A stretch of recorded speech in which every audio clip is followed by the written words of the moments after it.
Hail them. Hailing frequencies open, sir. Hailing frequencies. Open. Captain, we're being hailed. They're hailing us, sir. On screen.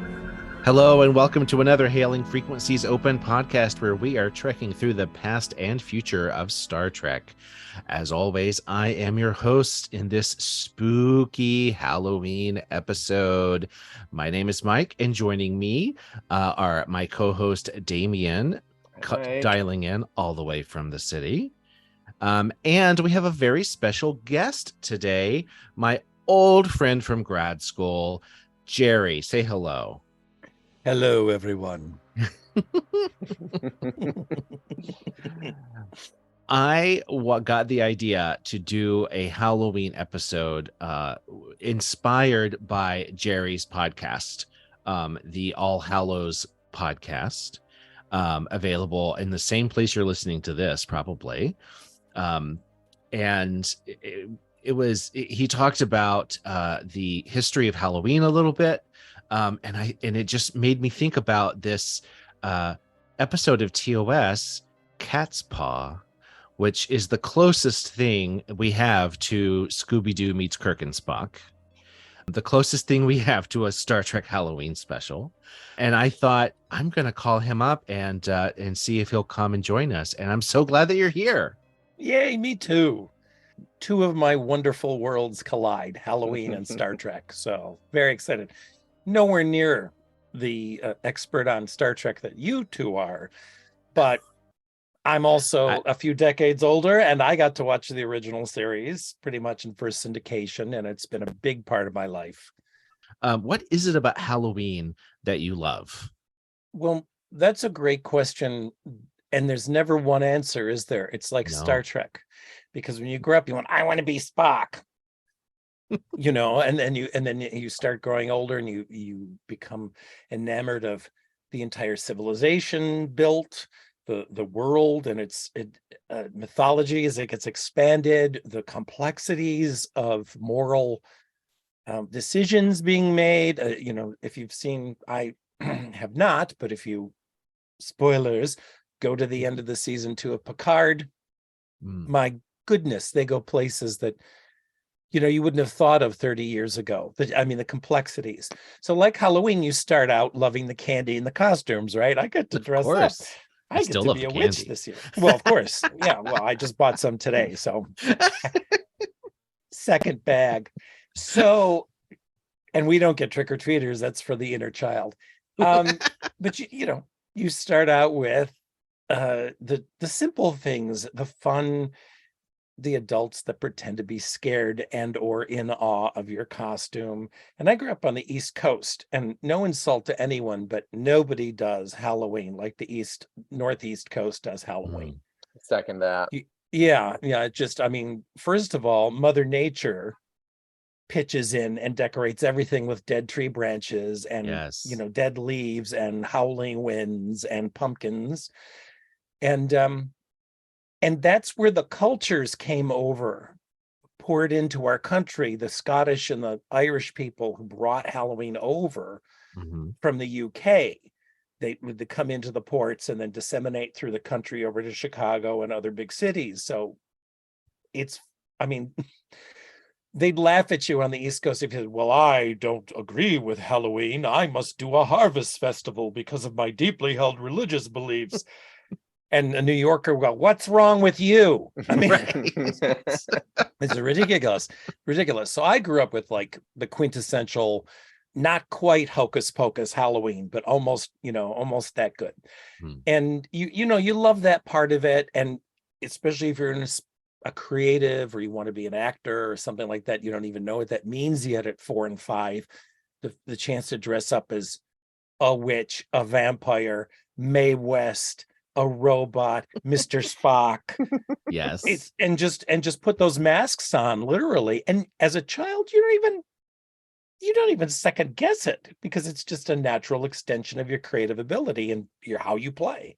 Absolutely. When you get a little older, And I moved out of my house when I was 15. I was on my own at 16. So I bypassed the stupid drunken phase that a lot of people go through with Halloween. I missed that whole part. Many of us are still in that drunken adult Halloween and there phase. you go. That's called Arrested Development. Get help. No, I'm kidding. No. Oh my God.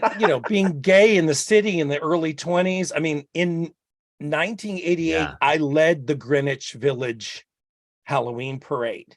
Woohoo! I mean, I may have in 1998. So well, there you go. There you go. But I was dressed as the Phantom of the Opera, complete with period tuxedo. I think we were S&M Wizard of Oz. Oh, there you go. Well, which now is like passe. Everyone says. That's what's done in kindergarten now. Yeah.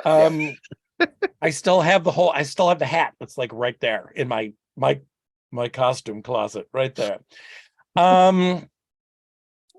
But I skipped that whole part of that kind of behavior. And now as I'm older and I've had my mom and dad pass away and I've gotten to see death close up, I really respect the roots of Halloween, which are remembering, which of course Southern countries get right with Dia de los Muertos. Remembering the people who've passed, who've shaped your life, and knowing that they are in some real format still living in you, and they're here with you, still affecting you, and in some ways still guiding you, and that can all be blended. You can still have trick-or-treating, and you can still have your crazy parties, and you could still do that, but then you could start recognizing that, wow, life goes on after this shell is gone.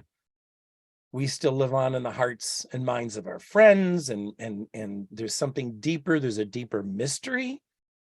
I've actually had a ghost encounter on Halloween. Wasn't just me, 8 other people. And you can go to my podcast, and one of my first podcast episodes is me recounting that story from a couple of years. Story was 2000, but just a couple of years ago, I retold it. And you can go to my podcast and hear that whole story, but that was witnessed by 8 other people. So it wasn't just my imagination. Well, the veil is at its thinnest, right? This time exactly. Of year. Well, if you have a spiritual belief, particularly something that derives from the Celtic religions, neo-paganism, Irish affected Catholicism, Mexican affected Catholicism, anybody with a deep spiritual belief, because as the Catholic Church moved into places, of course, it absorbed local flavor, and these places that had cultures that already had death celebrations absorbed it, turned it into All Hallows. Samhain becomes All Hallows, or if you're in the South, Dia de los Muertos, Day of the Dead. And an interesting thing is that almost every culture, even those in the Southern Hemisphere, have a holiday based on remembering your ancestors and the veil being thin. Across the world, Japan has a holiday. Small tribes and small Aboriginal nations have a holiday about remembering ancestors around this time of the year. Even though in the Southern Hemisphere, it's spring. It's spring, right? Yeah. It's deeply rooted in us, I think. I think it makes perfect sense that that our American 20th century culture took this concept and cashed in as big as they could, because that's what we do. Let's get into our episode a little bit, because I feel like we're about to hit some of it. So first, I just want to go through the production timeline quickly. So the episode again is Catspaw. This is season 2, episode 8. It was actually filmed first in season 2. It was filmed in May, but then was held to be aired in October. It's based on Robert Bloch's Broomstick Ride, which was published a decade earlier in 1957. And I actually didn't realize this. Jerry was telling me he went on to write or maybe had already written the book that Psycho is based on. That's correct. So a gifted writer. He wrote another Star Trek episode, What Are Little Girls Made Of? And both of these episodes have little references to the old ones. So that are never really fully explained. And it would have actually been nice if that's not how television worked in the 60s, but if that had been some through line through multiple episodes where we eventually learned this, Yes, like those gross aliens in Star Trek The Next Generation that we're coming for you. The conspiracy slugs. And they never came. Yes. Yes. It's conspiracy slugs. Is that what you call them? That's right. I don't think that's the proper name for them. But it's pretty proper. No, I just wanted to add that Block was a student of H.P. Lovecraft. Of course. And that's the tie-in with the old ones references, because that's all throughout Lovecraft's work. Yeah. Is the old ones. So it's an echo of that. That makes perfect sense. Yeah. Well, he turned in his story draft in March of 67. Of course, as with many of these scripts, it went through a number of hands, edited by DC Fontana, final draft by Gene Roddenberry, and then additional pages while they were filming from producer Gene Kuhn. So it had a lot of hands in it, but I feel like his original, thesis is there. The episode was filmed, like I said, in May 67, director Joseph Pevney, and then aired October 27th, 1967. So I was wondering if you could set the stage for us a little bit about what Halloween was like in 67. Halloween by 1967 was very interesting because you are pre-slasher movies, as we were discussing before we actually got involved in the podcast. This is way before Michael Myers. It is, however, not before the urban legends about poison being in candy. Oh, interesting. It is not before that, but the urban legend is growing and still doesn't hit for almost another 8 years in the mid 70s, when we actually have people tampering with candy and things like that. So it's pretty innocent. Halloween, I don't know how far back you want me to go, but Halloween for this generation, their parents would have gone through World War I or II and become aware of the fact that before that, Halloween was an adult thing. Okay, kids might do a little trick-or-treating, but it was really the night you stayed indoor, because the kids that were on the cusp of adulthood, which was a lot younger than we are today, we're talking 13, 14-year-olds, were busy pulling your outhouse and moving it 2 feet back so you actually fell in the cesspit when you try to go, disassembling your tractor and putting it on the roof so that it actually would cave in the roof of your barn, setting all your animals free. It was chaotic in certain places. World War I hits, they close everything down. Just starts to grind back up again, and grind up again even worse. And that's where the worst of that, letting the animals free. And, the pranks, the harmful pranks. Well, it's still called Devil's Night back east in certain cities. Oh, yeah, right. In Michigan, I think Michigan. They use that. Parts of Chicago, Devil's Night. You stayed in, right? World War II hits, and the people go, okay, you can't do this. You can't be pranking. You can't be wasting the materials. Right. And they really go all out and really suppress how there's nothing. There's nothing other than winning the war. And post World War II, they realize, okay, we can't go back to this. A lot of the city fathers, I hate that word, but that's pretty much who was making the decisions back then, decide, okay, we've got to clean this up. We invent UNICEF. You can go trick-or-treating for money to help people. Charitable becomes very white. They try to whitewash it. It doesn't take. So they push it into the children's sphere. Halloween costumes for kids. Up until that point, everybody made their own costumes. Now you can't get a pre-made costume if you're over a certain age, right? So the kids get the plastic costumes. They get the pails. They get the fun-sized candy.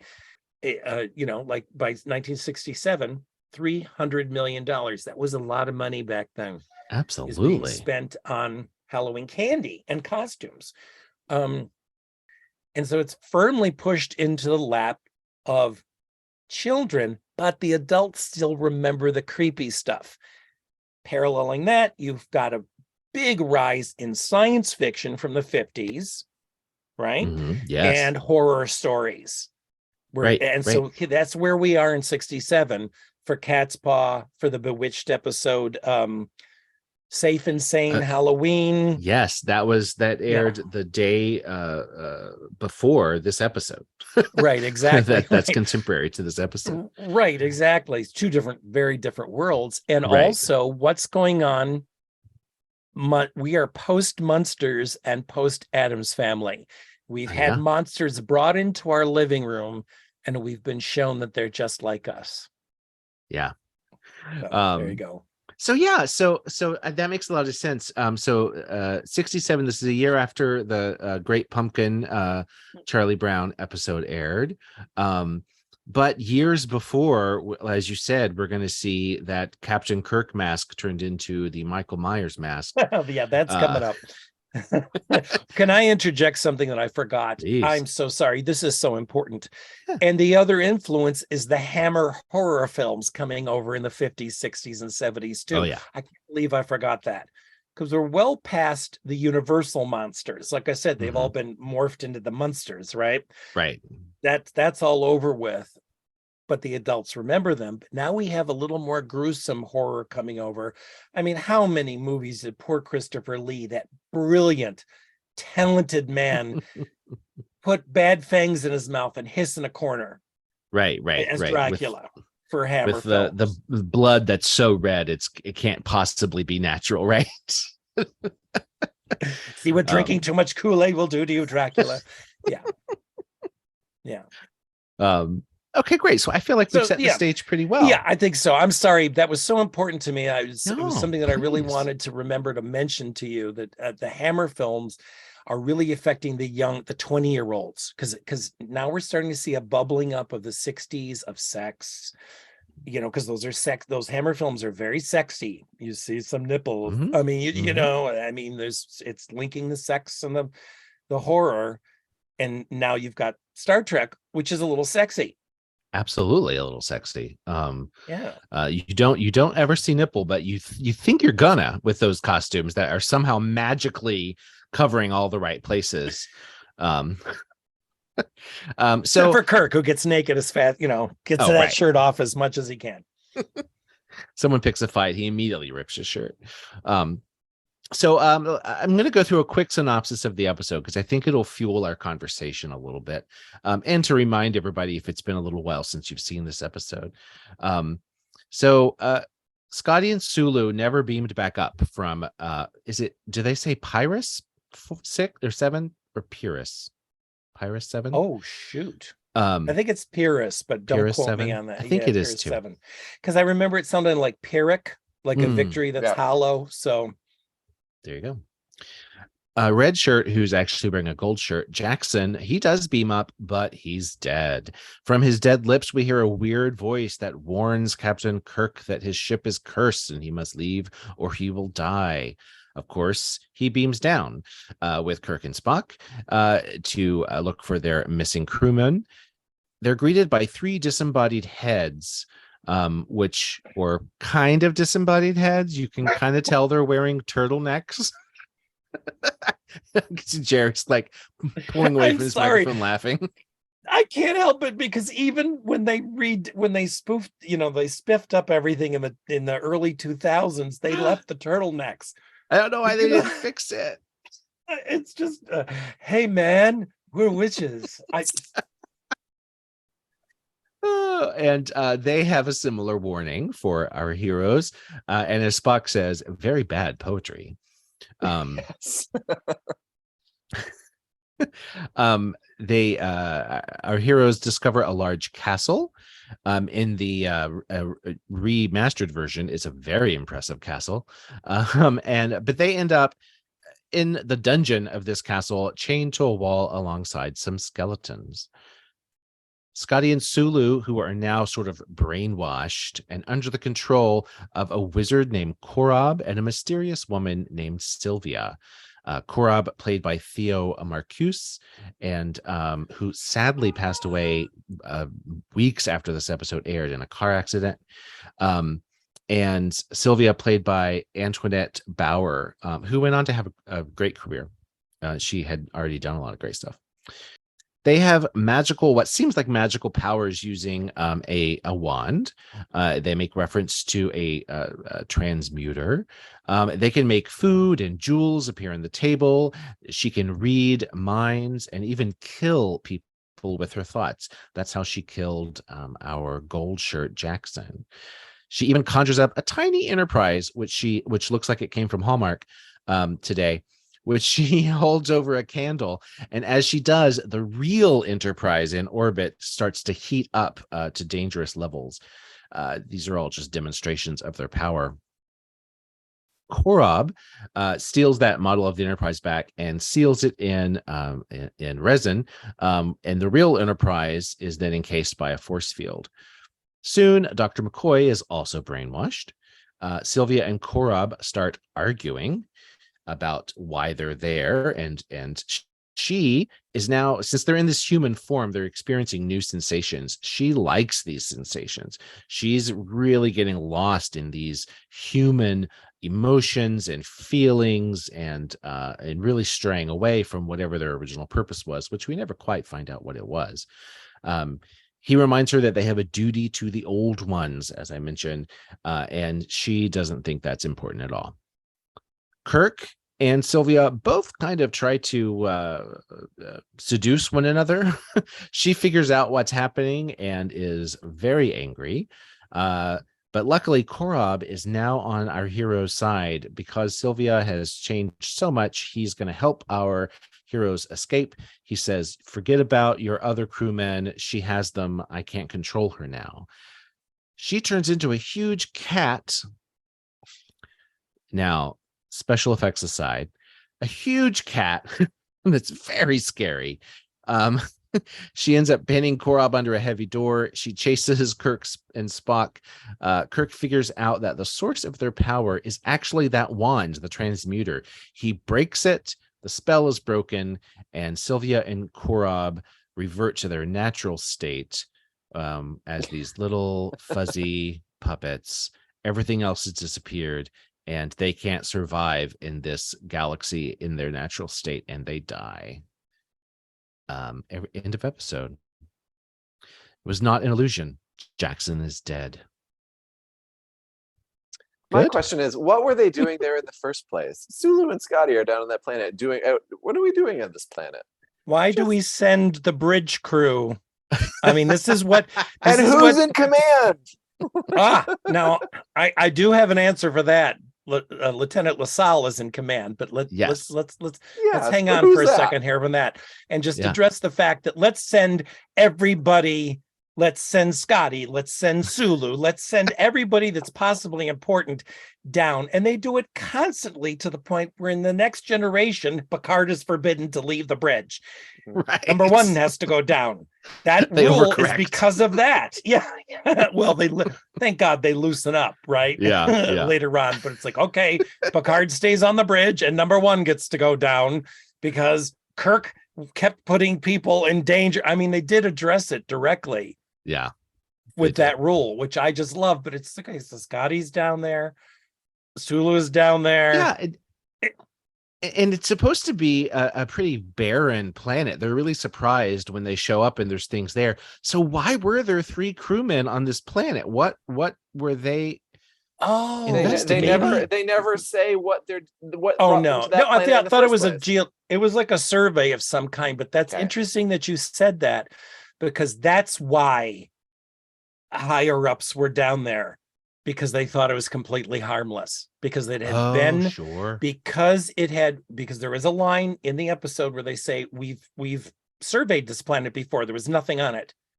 Right. So they're not expecting to find this because, of course, Korob and Sylvia are from a distant galaxy, possibly another dimension. Right. And that's something that's really not addressed fully, is that, they're from a different galaxy, but are they also from a different dimension? That might be the tie-in to the old gods that Robert Bloch kind of had in his head, Yeah. but didn't translate, gone through DC Fontana's hand and Gene Roddenberry's hand and Kuhn's hand. And by the time the script arrived, it's like, oh, well, we lost the fact they were from a different reality. Right. And it just seems like they're from a different galaxy. Yeah.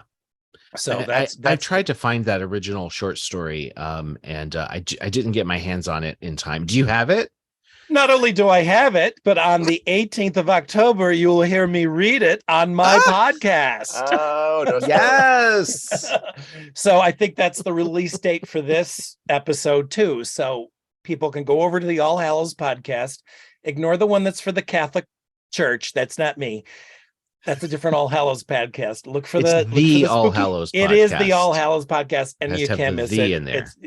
And you can't miss it because it's very Halloweeny. And I've turned it into a like a radio play, sort of. Oh, awesome! It's got sound effects and stuff in the background. And so you can read that, you can hear it, you can go over there right as soon as this is done and go listen to it because it'll be up by the 18th. So I'm gonna definitely do that. I'm excited. You mean the broomstick? Yeah, the broomstick. The broomstick, yes. Oh, it's good. It is really, he was a great writer and very much the flavor of 50s science fiction. Those wonderful magazines of the heavy pulp paper and he does a beautiful job with the whole thing. I'm not going to tell you anything about it, but it is way far away from this episode. The only thing in common is witches. Oh, witches. And I'll just leave you with that. So it's really cool. It's really well done. So yes, I found it. So excellent. Yes. So yeah, and then they leave DeSalle in charge on the bridge. So I guess he's fourth in command of the ship, even though he's assistant. He is the assistant chief engineer behind Scott. Okay. At this point, and he is the guy. He was also in the Spore one. He's the leader. He was in what's the Spore episode? Where they all go. Like they quote on Futurama. Remember that episode where you got high in spores and smack Kirk around? What is that episode? That one. Paradise Syndrome, maybe? This Side of Paradise. This side of paradise. There you go. He's in that one, and he is also in Squire of Gothos. He's the person who pulls the phaser on the Squire on Trelane. So they were clearly planning on making him like a secondary run character, like Mr. Leslie, and the who's the chief, the transporter operator, the blonde Kyle. Thank you. Like one of those secondary string characters. And then he gave up acting. Oh, is that? I knew this is his final appearance. Right. He just gave up acting and became a lawyer.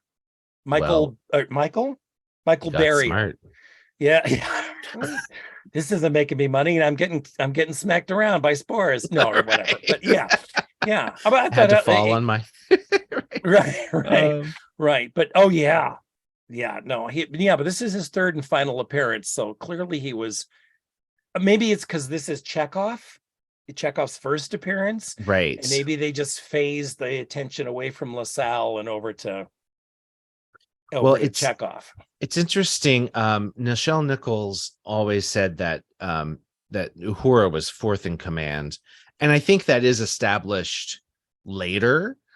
She does take command in an animated series episode, but I was watching this just today thinking, I wish she was in that seat. That would have made it so much more engaging. But of course, they weren't going to do that in 1967 on television. But speaking of our Davy Jones impersonator himself, this is the first episode. Well, because it was filmed first, it's it's not the first episode that aired with Chekhov, but it's the first one that was filmed.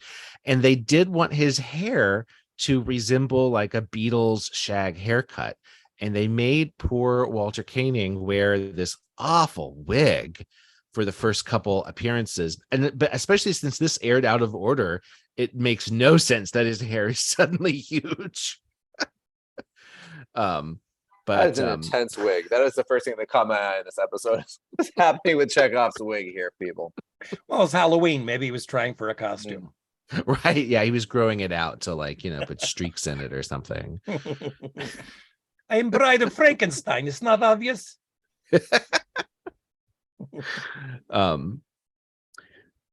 I wanted to run through some of the Halloween symbolism and tropes that show up in the episode. Of course, we start with the mysterious fog that they can't explain.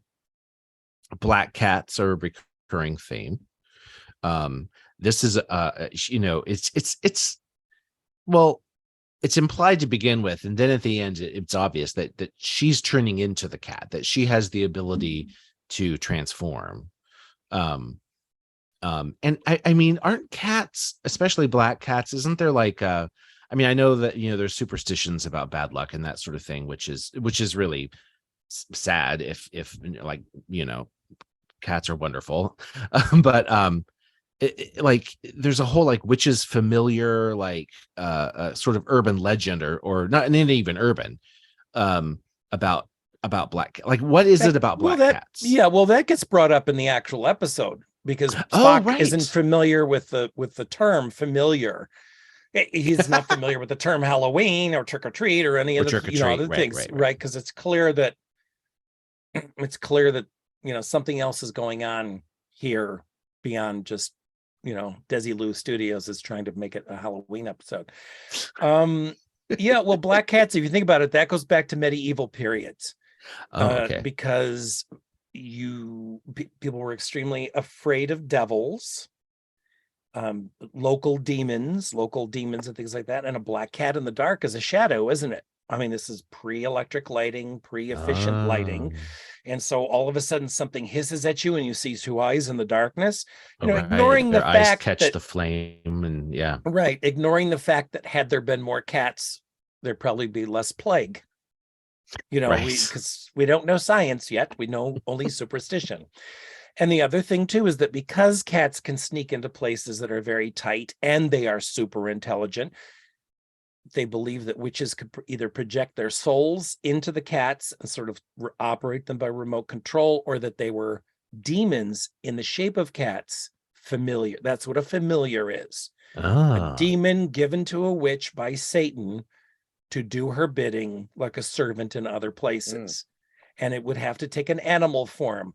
That's why in Shakespeare's Macbeth, a toad, paddock calls, the hedge pig whines, harpier cries, which is probably an owl, anon. It's these creatures of the night that would scare you with their silence and their ability to observe you. And of course, superstition arose around that. So that's what a witch's familiar actually is. And then it could torment its victims. Nobody ever paid attention to the fact that had a witch had these powers, she most likely although men could be witches too, would not have bothered. Oh yeah, I'm going to wither your livestock. I got bigger fish to fry if I can transmute and fly around. Please.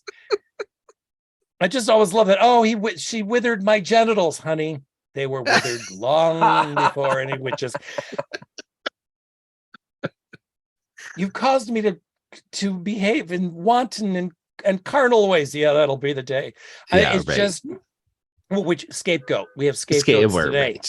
Right. We have scapegoats today. I mean, look at what people are calling people groomers now. That's the modern version. Right. This is an insane world, and it always has been. But that's what a witch's familiar is. Well, I like that description of how cats can be seen dangerous because in the episode, Spock basically says, "Oh, well, a cat is a carnal." It goes back to the saber-toothed tiger, but which doesn't quite ring. I mean, this is such a cute, fluffy cat that she turns into. Yeah, they picked the wrong cat. They picked a domesticated house cat. Yes. Not a hungry, short-haired alley cat. Yes. And so, which is Sylvia, which if you think about it, it really is. She's a pampered little princess, but the cat the cat is clearly maybe the set design, well, not set designer, maybe the animal, whoever they could get. Yeah. This was the best they could do, but also maybe they were thinking a little incorrectly, and they're thinking, well, what would a wizard have? What would Korab have? He'd have a little Persian cat, black cat with a little trinket around its neck. Yeah. And weren't thinking, a cat, you get a Maine Coon cat if you want to scare somebody. You get some huge thing that looks vicious and hungry. Right. And then, as you already mentioned, the witches. I mean, witches are a through line from the original story and survived all the way in. And the three witches do make me think of Macbeth, of the Weird Sisters, right? I mean, it seems like a direct reference. Yes, direct reference. Right. And it's just a reminder, because if there's something that I do know really well, it's Shakespeare. Right. Shakespeare never refers to those three sisters as weird. Oh, they are weird or wayward. They are never weird. Interesting. Right? So, but the problem is there's 300-400 years between us and Shakespeare. And in that time, the tropes have taken over and editors have taken over. So that our concept of the three witches is not what Shakespeare actually wrote now. And that's definitely what they are trying. I mean, beatnik turtlenecks aside, it's clearly meant to be, these hags from Macbeth. And that's, I think, the real poignancy, or not poignancy, but the real barb where Spock goes, terrible poetry, whatever he says. It's just, well, that wasn't Shakespeare. That's what I would have said. That's not, that didn't even rhyme. It's terrible doggerel. Now you wonder if that is some rewriter. Is that DC Fontana commenting on an earlier draft? You're like, did the bad poetry come at some previous writer's expense? Well, what's interesting is that's a laugh, isn't it? When Spock says bad poetry, whatever he says, and you get a laugh. In Macbeth itself, you get there's horror, and then you get a laugh with the porter before the unrelenting horror of the rest of the show happens. There is not a single fun moment from the moment of the porter trying to answer the door about halfway through Macbeth, right? It's so weird to be able to say Macbeth out loud.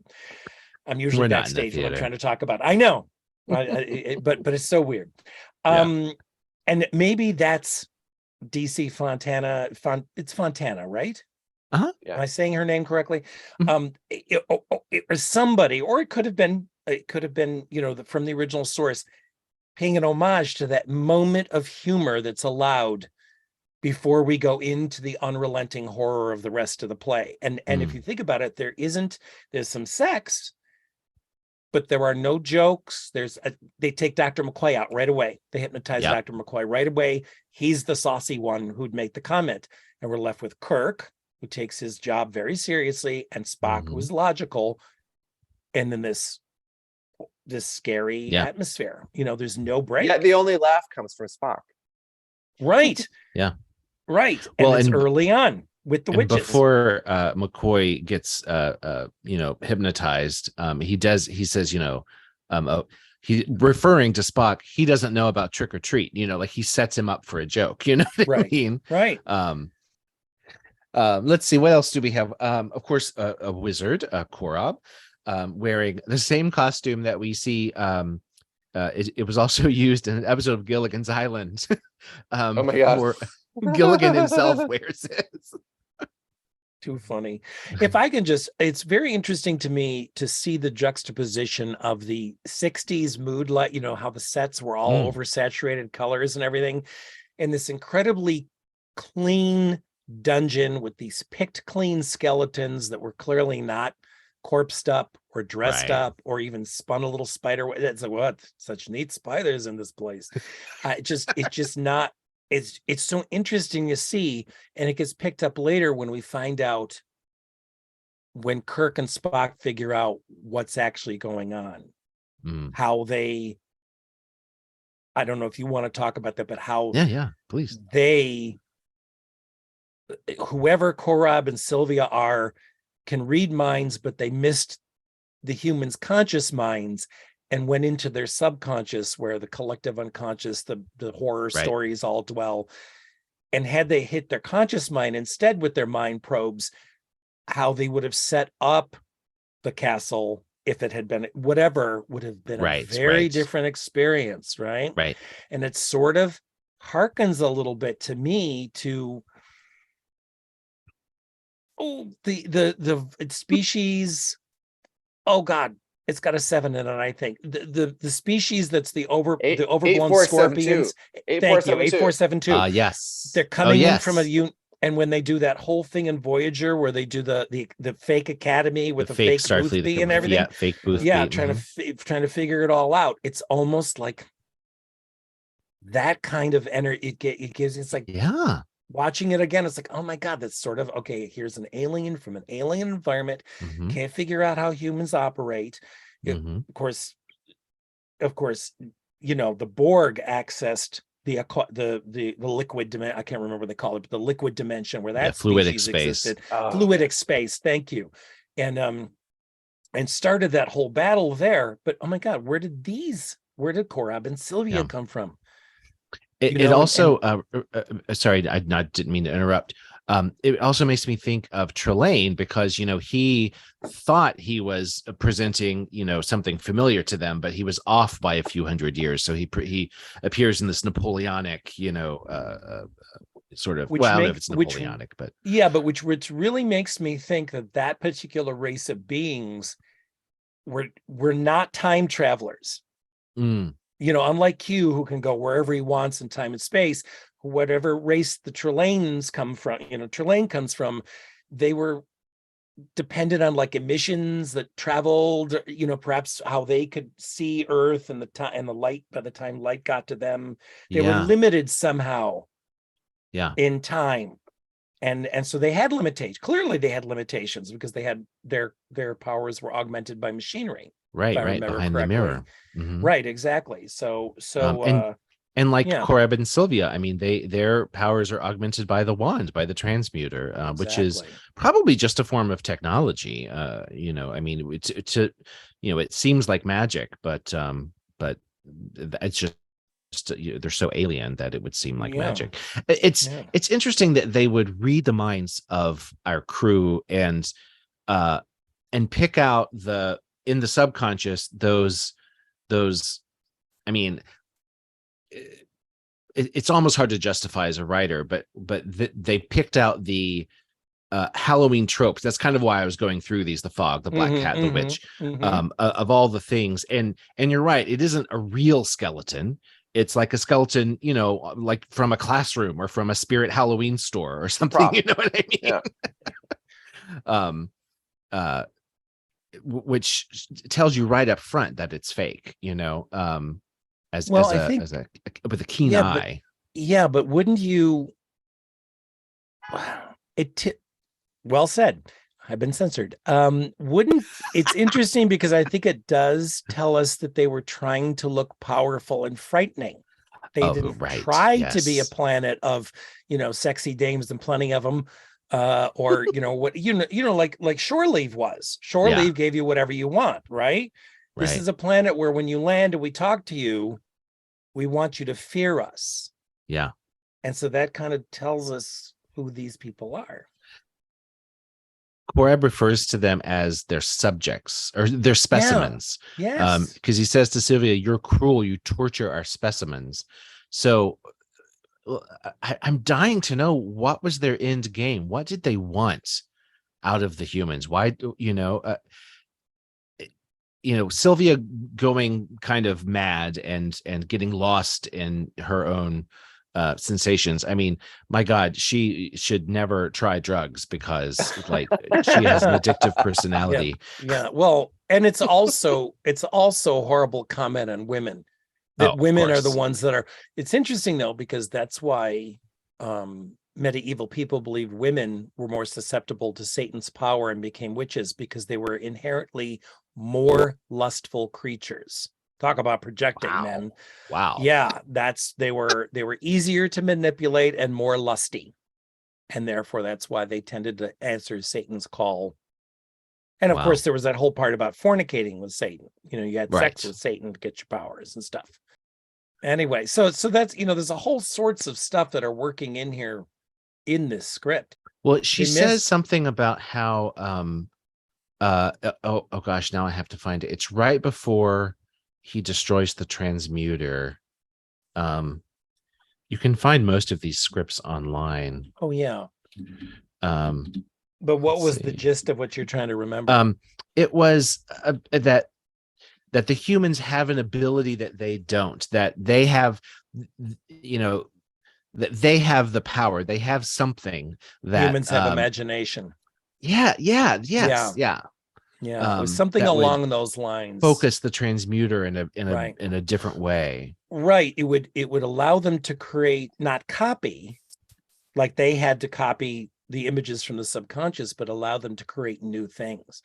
It's that whole idea about somehow we humans are unique in our ability to imagine and then manifest things Mhm. that you see. I mean, that goes to Q, and that goes, you know, that goes past, I mean, that goes all the way to today's Star Trek, Right. you know, And that somehow we're unique with our ability to imagine, dream, create and that's things why whole Q in our is heads. so fascinated by Mhm. humans. Mhm. I found the quote. Oh, great. Kirk says, "This is the source of your power, isn't it? The transmuter." And she says, "No, not the source. It's merely an amplifier. The mind is the source. Mine is simple, but yours has the key, but you don't know how to use it." Yeah, she's talking about the little transmuter that she has in the pendant on her neck, as opposed to what he's holding in his hand, which is the prime transmuter. I see. Yeah, because remember, every time she would transport them away from the situation or make something happen, she'd give that little pendant a tug. I see. And that's what she's referring to. Got it. But got it. it's also valid. It's also valid as an analogy to the human mind, because her human mind is simple. It wants to lick Captain Picard. Oh, sorry, that was Freudian. It wants to lick Captain Kirk and be lustful. Oh, that's all she does. She doesn't want riches. She just wants to get filled up. So it's pretty simplistic, but it is the 60s. So there we go. Right. And he was hot back then. Absolutely. Yeah. Yeah, she lust. That's funny. I didn't even think about that, but that's exactly what she's giving into. Yep. You know, had she been a little different and given into, you know, gluttony or something, she could have just been manifesting lots of food and eating it, or whatever, you know, sensation she wants to experience. Well, she can have anything. It's another being that she, you know, another conscious being, not like, I mean, she could have been all over McCoy and Sulu too.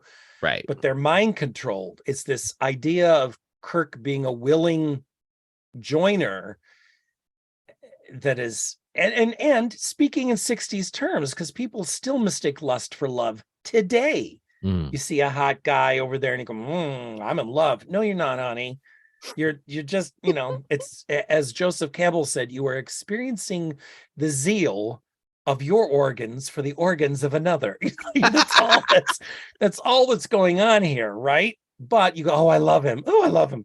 Like Madeline Kahn at the end of Young Frankenstein. Oh, yeah. Oh, you better not tell your friends. Oh, I love him. I think I love him. And it's that thing going here. She doesn't, thankfully, Sylvia doesn't mistake it for love. She just wants sensation. So in that, it's a truer experience. And I also like the fact they don't judge it. Nowhere does Kirk go, ew, you big hoe bag, which would be the ultimate in hypocrisy. But at the same moment, I mean, would have been running through a lot of people's minds. It's like, oh, she's all lusty. That a proper woman doesn't do that. Right. She's not even a woman. She's got crabs. She's got crab arms. She's made of pom-poms and pipe cleaners. And real crab hands, real crab claws. Which is really gross if you think about it. Well, I have no idea where the prop master got it, but that's the truth. But yeah, no, it's fascinating. You know what I don't know about you, but I always watch this episode and feel very unfulfilled because I feel like they could have gone somewhere. Like you said earlier, a whole arc through the season, or geez, put some cobwebs on those bones. I mean, it just didn't feel finished. Yeah. I wanted to know more about these two really fascinating aliens. And then they just die at the end, and they don't even scoop up the remains to examine them or anything. It's just like end of episode.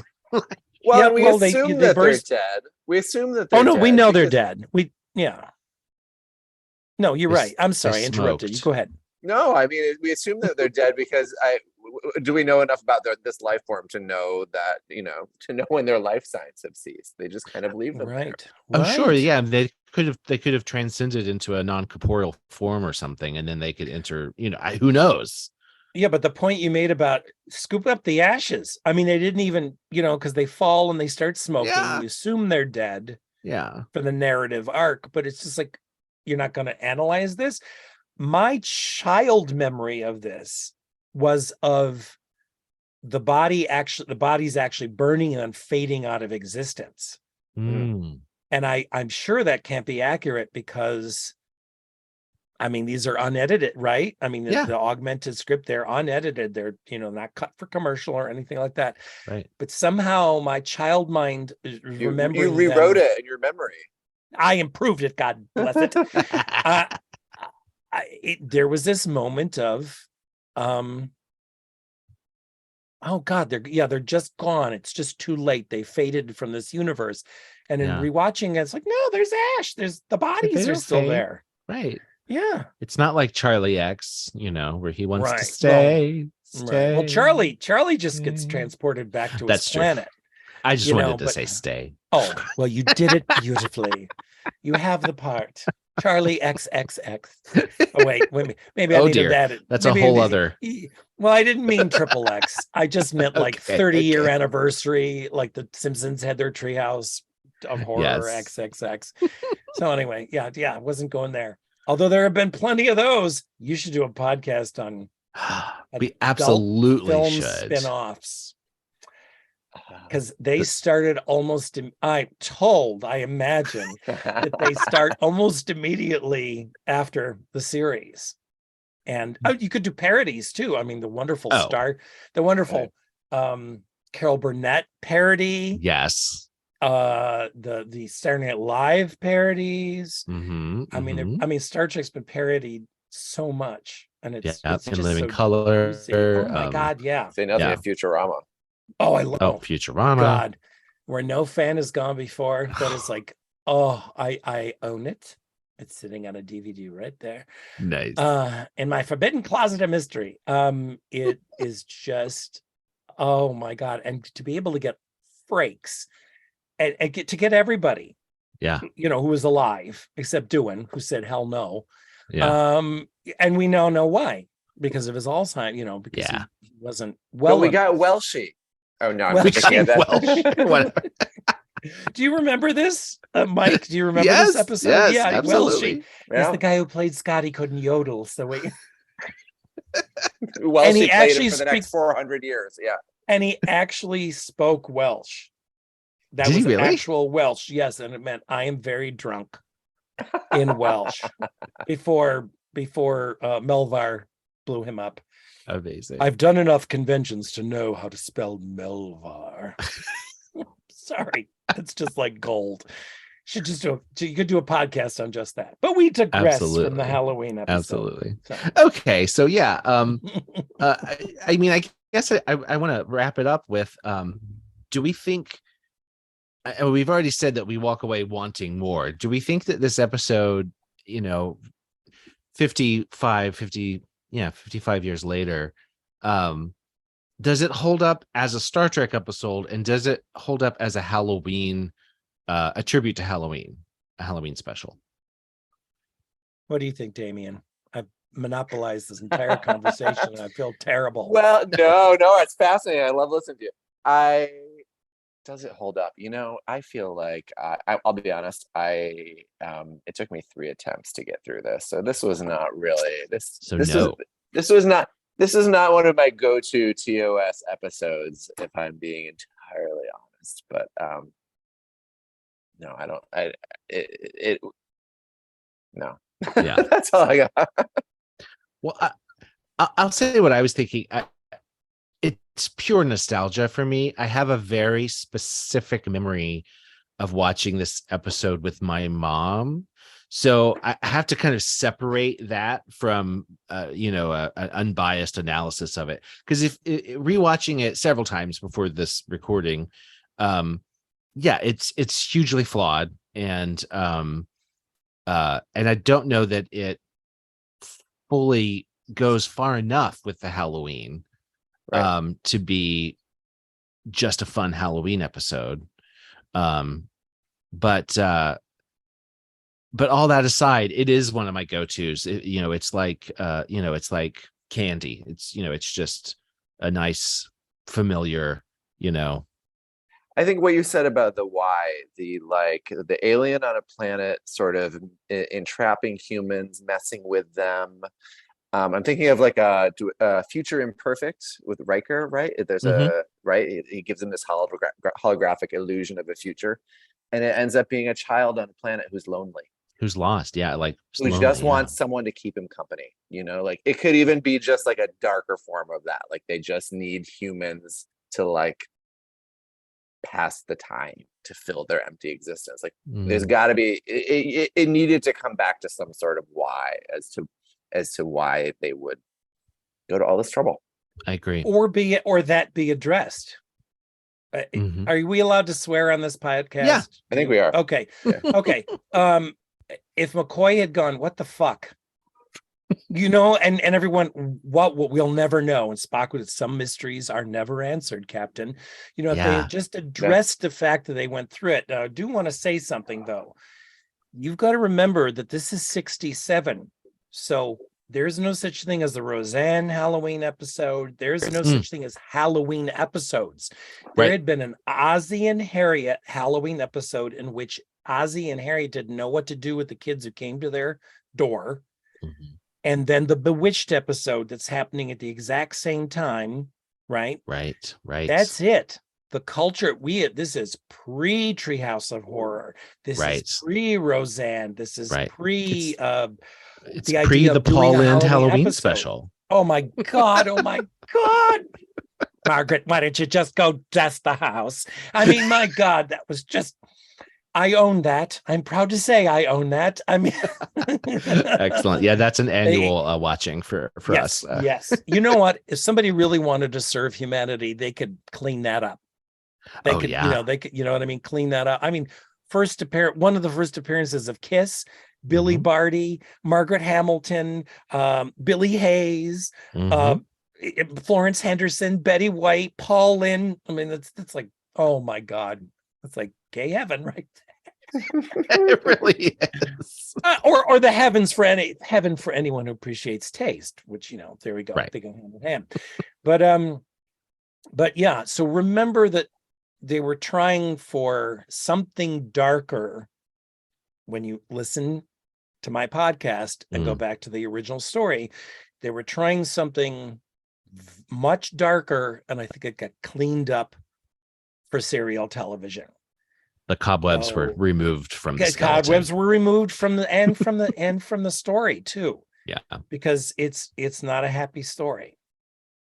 So it's not light and fluffy. And I appreciate Kirk saying, "Wasn't an illusion. Jackson's dead." Yeah. And for what? All I needed those 3 words at the end. For what? Why? What the fuck? It was really the essence of the red shirt death or the Tasha Yar death. Yeah. Utterly pointless death of a person in outer space. Except chef's kiss to that fall down the transporter stairs that Jackson did. The actor did. I mean, the stuntman. He's a stuntman. Yeah. It was a great fall. He said that. I can't remember his name, but he said this was the first fall. This was the first time he got employed on Star Trek. This was the first role he did, was falling down the thing. And it just, I mean, that's a dead body. You expected to see like blood when he turned over, because he just pitches down those stairs and sets the tone for the show. I mean, he commits. He should be committed for that, Paul.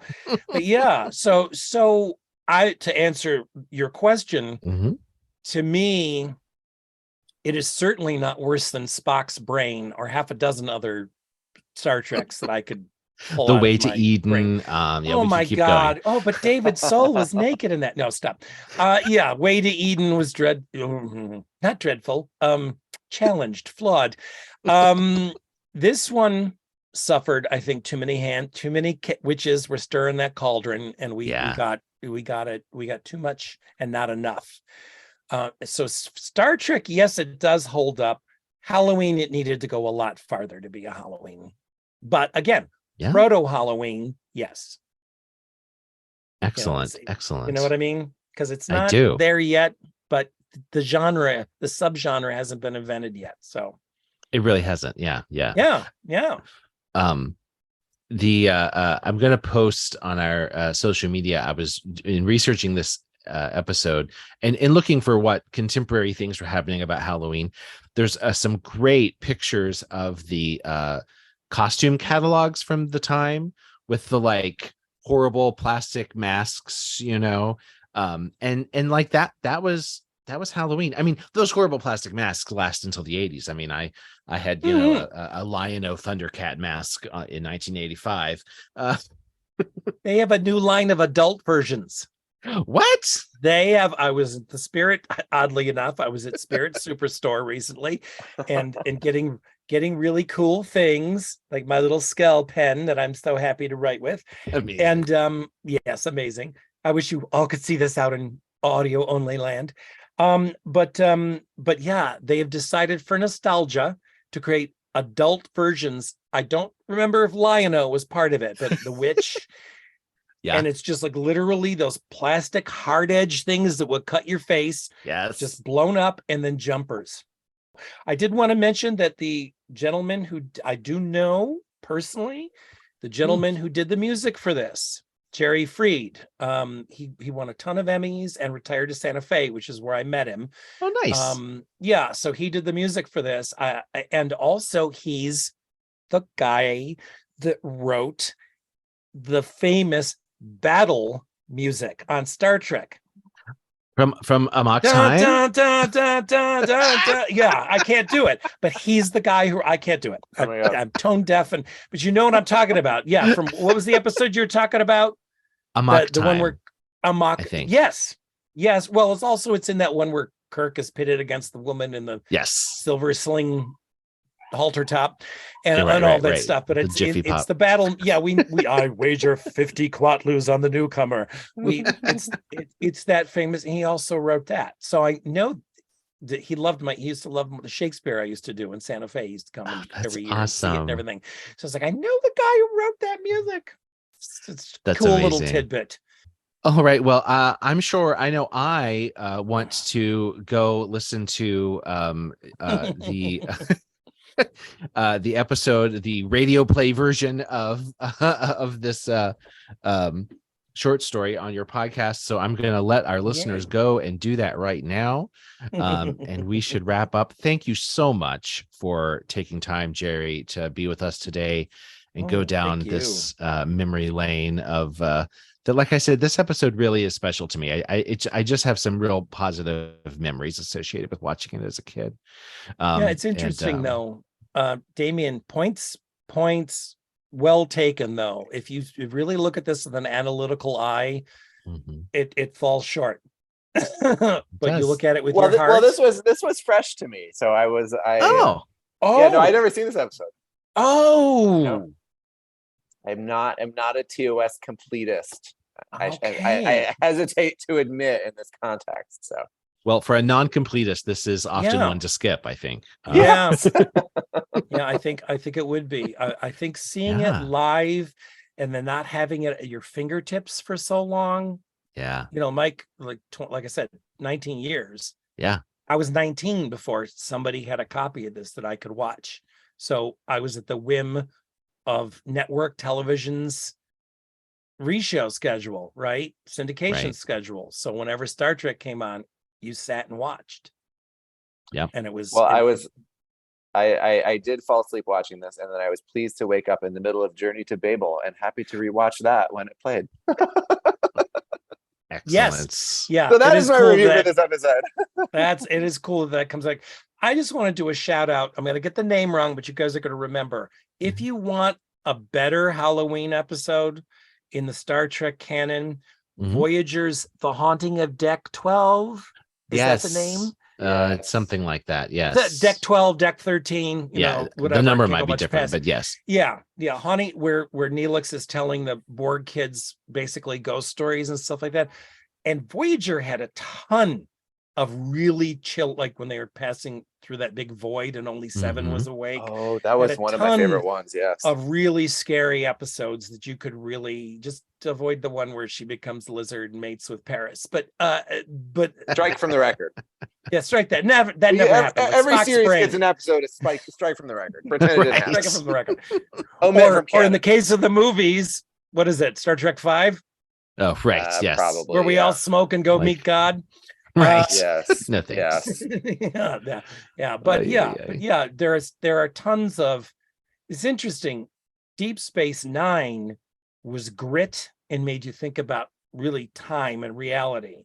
Yeah. The old series went through a lot of tropes that we find really simplistic these days, but were important then. I mean, so how many shows have you seen that are, oh, this is a Star Trek episode. This is an original series episode. This is just farther in that. Yeah. And TNG was about, what makes a human right. I mean, how are you right with being human? And then Voyager was like, what's the dark side of everything? Let's look at the underbelly and this dark. You went to a dark dimension where people were spilling garbage out and killing people. I mean, there's a lot in Voyager that would qualify, not set on Halloween, not with the obvious tropes, Right. but would be, I mean, when Neelix dies. Yeah. And then gets revived, when Tuvix gets created, there's a lot of really dark shadow stuff. Well, we will have to next year pick a Voyager episode for our our Halloween episode. There you go. I did a blog post. You can find it on hailingfrequenciesopen.com if you search back through. I think it was 2013 maybe, where I listed like good episodes for Halloween. Cool. And that one was in there, and it's a short list, but